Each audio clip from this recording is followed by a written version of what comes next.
Hey, assalamu alaikum everybody. A long time no post, but I have a bunch of posts that are all gonna come really quickly after each other, inshallah. So, on Friday, we went to Dream Park. It's, I don't know, I hear that it's the biggest, and again, most of what I'm saying is all just based on my personal experiences. It's not necessarily fact, it's not necessarily the general vibe in Egypt. It's just what I'm personally experiencing as an American here in Egypt. So we went to Dream Park, and basically there's this guy called Ahmed Behget, and he owns Dream Park. This big, it's supposed to be the biggest. It's supposed to be, again, this is what I hear. Amusement park here in Egypt. It's close to Cairo, I think. It's in that one city called October something. It's a date, and I know it's very important in Egyptian history, and it's terrible that I don't remember it right now. Well, he owns that. He owns Dreamland, which is basically a bunch of houses or condominiums or something like that. And he also owns Dream TV, which I actually heard of before. Dream TV 1 and Dream TV 2, which are channels. I mean, lots of factories that deal with TVs and electronics. So this guy is loaded, and he's pretty well known in Egypt. So went there.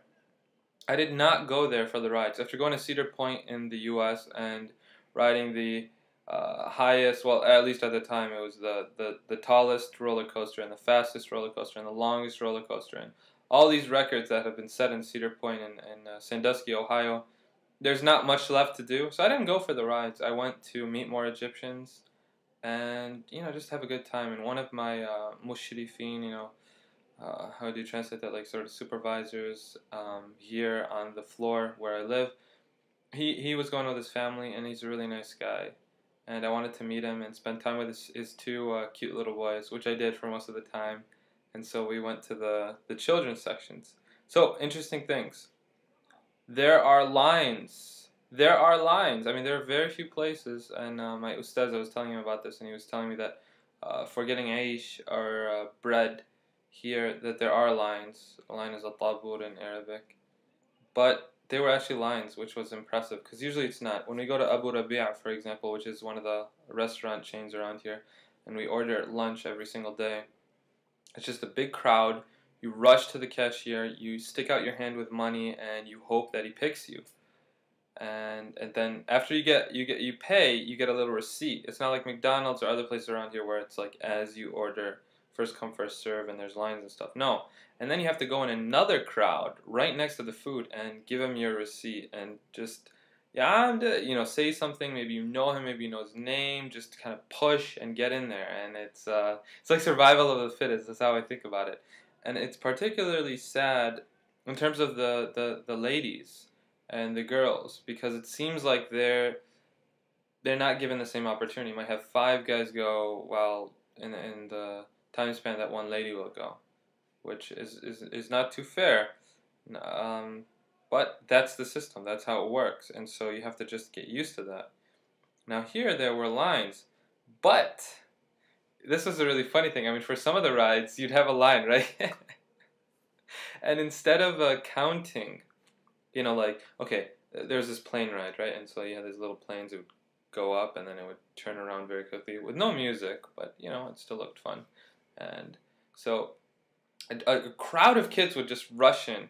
They'd all run around and try to fill up their planes, and then and then the kids that were left over would just run back into the line. Like, there wasn't a person to count off, okay, we have 12 seats, only 12 kids can go. No, it was just, I mean, so it was, even though it was a line, it still wasn't really a line. That was only for one ride that I saw. Danger. In the swing game, where you ride the swings and it twirls around for the kids. The guy didn't secure all of the seatbelts.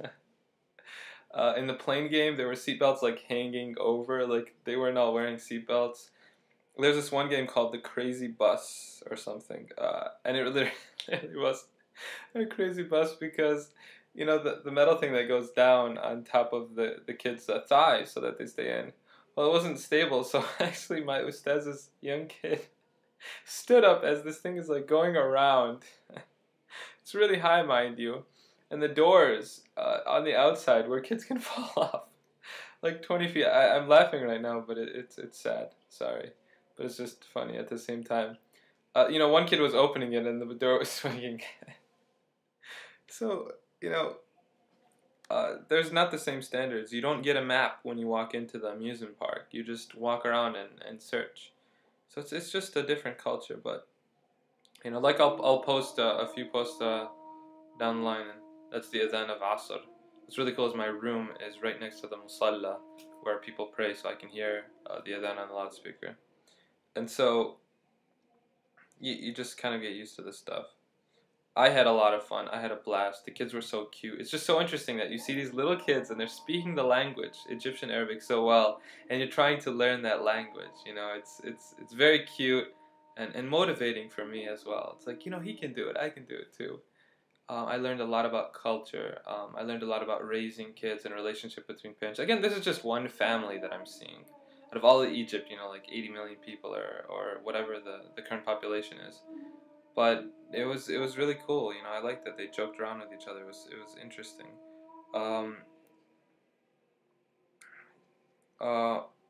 Also, in terms of seatbelts, since I mentioned it, so here it's against the law, from my understanding, for the driver to not wear a seatbelt, but not for anybody else. Now in Syria, it was the driver and the passenger right next to him. So you would always, when you get into the taxi, the cab driver would tell you, put on your seatbelt. Now here, it's just him, and if you put it on, you're not going to find a place. And the whole concept of people wearing seatbelt in the back is just, it's just non-existent. In Damascus and here in Alexandria, from what I've seen, even the new cars, and I've ridden brand new cars, they just don't have seatbelts in the back, and they think it's very weird that I want to wear it. A terrible consequence is that I'm just getting used to not wearing my seatbelt. Usually in the U.S., I just always wear my seatbelt. Now, not anymore.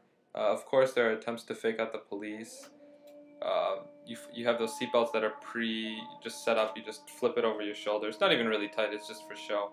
The guys who just kind of put it. Why not just clip it? I don't know. Also in the crazy bus, Haram, there was this little cute baby. She was so tiny. And when the door opened, and it was the end of the ride, all these kids started rushing, and she just got crushed. And she was just like, ah, as the kids were just walking over her. But she turned out okay, and she didn't cry. She took it very well. So that was Dream Park. I got to meet some other Egyptians. Really cool people. Really cool people. And wallahi, the more I meet Egyptians, the more I find out that, they're not a monolith, and you can't generalize. And that's the really good thing about staying in a place for a long time. I'm going to Germany soon. I'm going to spend 2 weeks or 15 days there. It makes me kind of sad because when I first came here, it was like, this is the typical Egyptian. But you just meet more and more people, and you just have to keep getting out, and you have to keep struggling to meet new friends and meet new people. And then you just find out about the tanawwa, the variety that's in the culture. And it's a beautiful thing. Okay, thank you, and assalamu alaikum.